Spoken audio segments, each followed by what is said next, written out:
Pornography असर हाजिर का एक बहुत बड़ा नासूर है। ये वो जहर है जिसका कोई तर्याक दरियाफ्त न हो सका। लोगों के रवैये और अंदाजे जिंदगी इसी की बदौलत जिनसी खुदगर्जी की भीड़ चढ़े। नाजरीन, हम अक्सर सोचते हैं आखिर ये खेल शुरू कब हुआ, इसका तारीखी पस मंजर क्या है, इसके वजूद के बुनियादी मुहर्रिकात क्या थे और ये कि आज की तारीख में इसमें कैसी जिद्दतें लाई जा रही हैं।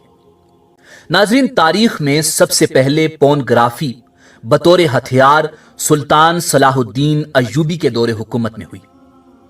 इसे बतौर हथियार सबसे पहले सलीबी बादशाहों ने इस्तेमाल किया। नाजरीन, सलीबी हर मैदान में मुसलमान नौजवानों के हाथों शिकस्त फाश से सख्त परेशान थे। इस्लामी अफवाज सलीबी जमीयत और मुतहदा कुव्वतों पर भारी साबित हो रही थी। सलीबियों की सोच का धारा उस वक्त बदला जब 1.5 लाख मुसलमान फौज ने बहरे ओकियानूस के साहिलों पर 15 लाख सलीबी जंगजू लाशों का ढेर कर दिए। उस मौका पर मुतहदा सलीबी फौज का बादशाह रोनाल्ड फूट फूट कर रोया। आखिर एक बड़ी मीटिंग का इनेकाद हुआ। इस मीटिंग में मुस्लिम और सलीबी अफवाज का मवाजना किया गया। मालूम हुआ मुसलमान रात भर सजदों में रोते हैं और दिन भर मैदानों की ललकार होते हैं। उनके अंदर एक दुनिया आबाद है जिसे वो ईमान कहते हैं। यही ईमान उन्हें दुनिया के हर खौफ डर और लज्जत परस्ती से बहुत ऊपर उन्हें बेहतरीन जंगजू बनाए रखता है। जबकि सलीबी फौजी रात भर जिना की महफिलों और दुनिया की रंगरलियों में मशगूल रहते हैं। लिहाजा दुनिया छोड़कर एक नए जहां का खौफ उन्हें शिकस्त फाश से दोचार करता है। इसके अलावा दौरान जंग मुसलमान फौजियों की आंखों से जो वहशत टपकती है वो सलीबी कुव्वतों पर खौफ तारी कर देती है। इसके साथ नारे तकबीर, अल्लाह अकबर की फलक शगाफ सदाएं और मुसलमानों का अपनी अपनी जगह पर फौलाद बन जाना भी सलीबियों के लिए एक मसला बन गया था। सलीबियों की इस तारीखी मीटिंग में हरमन नामी इंटेलिजेंस ऑफिसर भी मौजूद था। नाजरीन, ये वो शख्स है जिसने सलीबी तारीख में मुसलमानों को सबसे ज्यादा नुकसान पहुंचाया।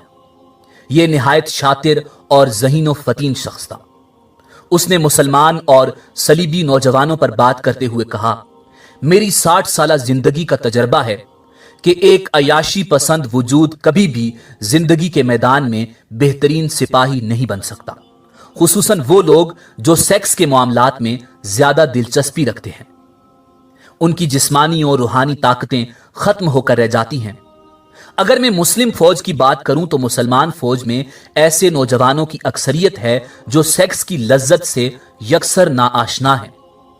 उनमें से जो शादीशुदा भी हैं वो भी इस चीज को एक हद तक आजमा पाते हैं। तसव्वुर की रानाइयां और खूबसूरत नजारे हमेशा उनकी पहुंच से दूर रहे हैं। उन्हें मजहब से आगे और पीछे कुछ नहीं दिखाई देता। लिहाजा हम अगर उनमें जिनसी भूख पैदा कर दें तो उनकी सोच और नजरियात को कमजोर किया जा सकता है। इस मिशन की कामयाबी की एक मिसाल वो मुसलमान बादशाह और वुज़रा भी हैं जो शुरू में सुल्तान सलाहुद्दीन अय्यूबी के साथ थे, मगर हमारी खूबसूरत लड़कियों ने जब से उन्हें अपनी हसीन अदाओं का असीर किया तब से वो खुदा और रसूल को जानते ही नहीं। उन्हें सुल्तान सलाहुद्दीन अय्यूबी अपना सबसे बड़ा दुश्मन नजर आता है। उन मुसलमान वजीफा खोरों में से वो जर्नैल भी शामिल हैं जिनकी हिकमत अमलियां और बहादुरियां मैदानों के नक्शे बदल डाला करती थीं।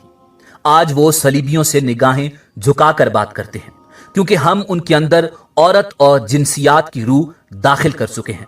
अगर यही हरबा पूरी मुसलमान फौज पर आजमाया जाए तो यकीनन हम कामयाब होंगे, क्योंकि मुसलमान नौजवान के लिए ये एक बिल्कुल नई चीज होगी और वो इसके लिए जुनूनी हो सकते हैं। नाज़रीन, हरमन के इस ख्याल पर रोनाल्ड ने नुक्ता उठाया। उसने कहा, हम मुतअद्दिद बार निहायत खूबसूरत लड़कियां मुसलमान फौज में दाखिल कर चुके हैं। इस काम में हमें शदीद तखरीबकारी भी करना पड़ी, मगर मुसलमान फौज उन हसीन लड़कियों की तरफ देखने का तकल्लुफ ही नहीं करती और मुतअद्दिद लड़कियां मुसलमान फौज का किरदार देखकर सलीबी हिमायत छोड़ चुकी हैं। लिहाजा तुम्हारा यह मंसूबा नाकाम है। ہرمن نے فوری طور پر جواز پیش کیا۔ جب تک آپ کے اندر کسی چیز کا تصور موجود نہ ہو، اس کا ہونا نہ ہونا بے معنی ہوتا ہے۔ ہمیں مسلم فوج میں جنسی دنیا کا تصور پیدا کرنا ہے، ایسا تصور جو ان کی سوچ کی راہداریوں میں برہنہ عورتوں کو حسین اداؤں کے ساتھ گردش کرتا دکھائے۔ اس کے بعد وہ خود کو ہماری ثقافت کے حوالے کر دیں گے، کیونکہ یہ ہماری ایجاد ہوگی۔ یہی واحد طریقہ ہے جس سے ہم مسلمان کو شکست دے سکتے ہیں۔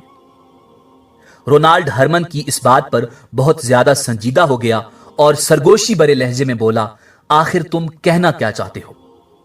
ناظرین، مورخین لکھتے ہیں کہ ہرمن نے نہایت شاطرانہ انداز میں تاریخ کا سب سے بھیانک منصوبہ رونالڈ کے سامنے پیش کر دیا۔ دنیا کے سامنے یہ منصوبہ 8 پورنوگرافی کے نام سے سامنے آیا۔ اس منصوبے کے 1 سال بعد سلطان صلاح الدین ایوبی کو اطلاع ملی کہ فوج کے کچھ نوجوان رات کو غائب پائے جاتے ہیں۔ نوجوانوں میں اکثر جنسی گفتگو بھی سنی گئی ہے۔ سلطان صلاح الدین ایوبی نے اس چیز کو اتنا سنجیدگی سے لیا کہ خود بھیس بدل کر ان نوجوانوں کا پیچھا کیا۔ یہاں ایک بات واضح کرتا چلوں کہ سلطان صلاح الدین ایوبی بذات خود بھیس اور آواز بدلنے کے ماہر تھے۔ تاریخ میں متعدد بار ان کی ایک دوسری شخصیت کے روپ میں دشمن کے ساتھ ملاقات کی روایات موجود ہیں۔ یہاں تک کہ ایک جنگ میں شکست کے بعد صلیبی اعلیٰ افسران کو سلطان کے سامنے پیش کیا گیا تو سلطان نے ایک افسر سے پوچھا، رات جس شخص سے تم نے کہا تھا میں ایوبی کو اس کی سانس کی مہک سے پہچان سکتا ہوں، بتاؤ وہ کون تھا؟ وہ صلیبی افسر بولا، حضور وہ ایک عربی تاجر تھا۔ سلطان ایوبی نے مسکراتے ہوئے کہا، وہ میں خود تھا۔ وہ حیرت زدہ سلطان صلاح الدین ایوبی کو تکتا رہ گیا۔ ناظرین، فوج کے کچھ نوجوانوں کی پراسرار حرکتوں پر سلطان صلاح الدین ایوبی خود ان کے پیچھے گئے تو معلوم ہوا فوجی قیام گاہ سے کچھ فاصلے پر ایک قافلہ رکا ہے جو بظاہر مسلمان ہیں مگر ان کے پاس فوش تصاویر ہیں۔ جب سلطان صلاح الدین ایوبی نے وہ تصاویر دیکھیں تو دھنگ رہ گئے۔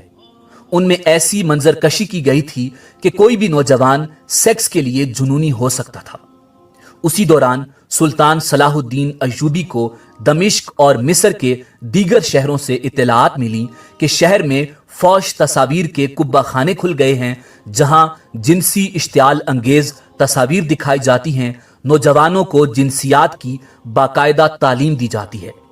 ساتھ یہ بھی لکھا تھا کہ مسلمان نوجوان بڑی تیزی سے برائی کی طرف مائل ہو رہے ہیں۔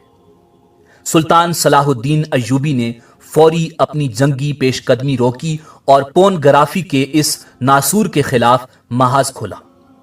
اس حوالے سے سلطان صلاح الدین ایوبی نے ایک تاریخی تقریر بھی کی۔ انہوں نے کہا، ہر قوم کی طاقت اس کا اچھا یا برا کردار ہوتا ہے۔ دشمن ہماری اصل طاقت کا اندازہ لگا چکا ہے، اب وہ سامنے نہیں آ سکتا، اسی لیے دشمن اب ہمارے قومی کردار پر حملہ آور ہوا ہے۔ کیونکہ ضروری نہیں جنگ میدانوں میں ہو، جنگ سوچ اور رویوں کی بھی ہوتی ہے۔ جو قوم اس پر غالب آ جاتی ہے وہ فتح یاب ہوتی ہے۔ صلیبی انٹیلیجنس آفیسر ہرمن ایک نہایت ذہین اور شاطر انسان تھا۔ اگر آپ پوری صلیبی تاریخ کا مطالعہ کریں تو آپ کو یہ شخص پوری تاریخ میں چھایا ہوا نظر آئے گا۔ صلیبی جب ہمت ہار چکے تھے تو اس شخص نے ان میں جان ڈال دی۔ اسی کے منصوبے پر عمل کرتے ہوئے دنیا کے مشہور مصور اور منظر نگاروں کو منہ مانگی قیمت پر خریدا گیا۔ ان سے ایسی فوش تصویر کشی کروائی گئی کہ دیکھ کر نظریں ہٹانا مشکل ہو جاتا تھا۔ وہ سیکس جس پر لوگ ایک حد تک توجہ دیتے تھے پھر اسے بے حد سوچنے لگے۔ صلیبی بادشاہوں نے جب اپنے اس منصوبے کو 100% کامیاب ہوتے دیکھا تو اپنی کتابوں میں اس کا تذکرہ بڑی شان سے کیا۔ ناظرین، اگرچہ سلطان صلاح الدین ایوبی نے اس زہر کو مارنے کی پوری کوشش کی مگر اس مسئلے کا پوری طرح ادراک نہ ہو سکا، کیونکہ اس زہر کے اثر کو دیکھتے ہوئے حسن بن صبا کے فرقے نے اسے بطور ہتھیار اپنایا۔ صلیبیوں سے اس آرٹ گرافی کی نئی جدتوں پر مانگ کی۔ یوں حسن بن صبا کی پہاڑوں میں بنائی ہوئی پراسرار جنت میں ایک اور ہتھیار کا اضافہ ہوا، اور اسی دوران سلطان بیت المقدس کی فتح کے بعد चल बसे। सलीबी अपना दमखम खो चुके थे, मगर उनका तैयार करदा जहर पोर्नोग्राफी मुसलसल फहाशी के जरासीम फैलाता रहा। नाजरीन, यूं सदियां बीत गईं, जमाने के रंग ढंग बदल गए और कई सकाफतें आईं और मिट गईं। आखिर 18वीं सदी का सूरज तुलू हुआ। 18वीं सदी के शुरू में पोर्नोग्राफी पर एक बार फिर नए अंदाज में काम शुरू हुआ। इस बार पोर्नोग्राफी के लिए लकड़ी का इस्तेमाल हुआ। दरख्तों से जिनसी एज़ा बनाए गए।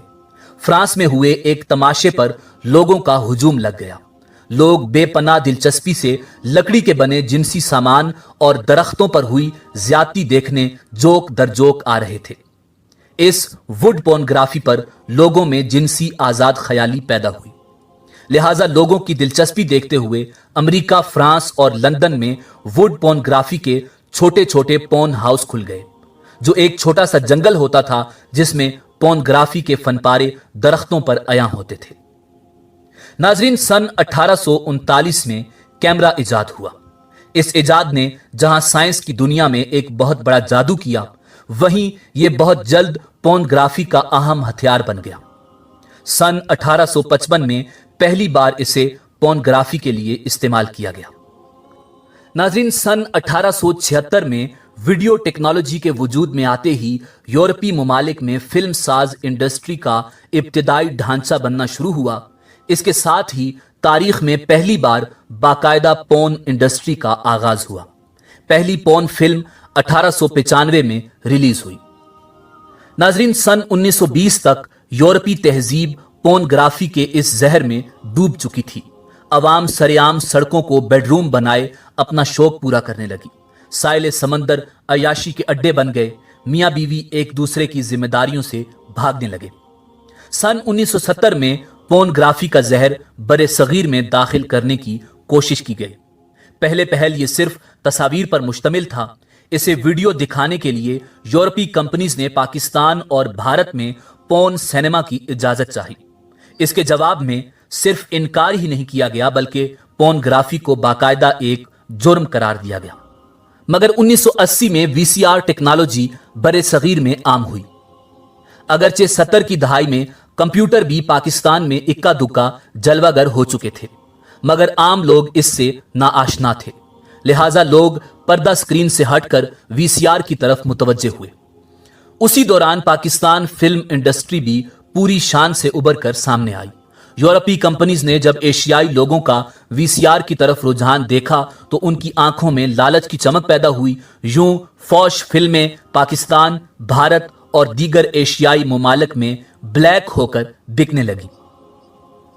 नाजरीन, 1995 में पाकिस्तान टेलीकम्युनिकेशन लिमिटेड यानी पीटीसीएल ने इंटरनेट आल पाकिस्तान के लिए खरीद लिया। सन 2000 में इंटरनेट पाकिस्तानी अवाम में मकबूल होना शुरू हुआ। इसके साथ ही पोर्नोग्राफी का जहर भी सरहदें फलांगता हुआ दाखिल हुआ। यूरोपीय ममालिक में पहले पहल पोर्नोग्राफी सिनेमा में दिखाकर या जिनसी तस्वीरों के जरिए पैसा कमाया जाता था, मगर इंटरनेट ने यह झंझट खत्म कर दिया। इंटरनेट ने बाकायदा खुद ऑनलाइन मार्केटिंग प्रोसेस खोलकर पोर्नोग्राफी को बतौर प्रोडक्ट पेश किया, जिसे अवामी तौर पर इतनी पजीराई मिली कि सब रिकॉर्ड टूट गए। यूरोपीय पोर्न इंडस्ट्री को सबसे ज्यादा ऑनलाइन ट्रैफिक एशिया से मिलती है। 2015 की गूगल रिपोर्ट के मुताबिक रोजाना 90 लाख पाकिस्तानी पोर्न वेबसाइट्स का विजिट करते हैं, जबकि भारत से रोजाना 6 करोड़ लोग पोर्न वेबसाइट्स का विजिट करते हैं, जिससे पोर्न इंडस्ट्री रोजाना करोड़ों डॉलर का मुनाफा कमाती है।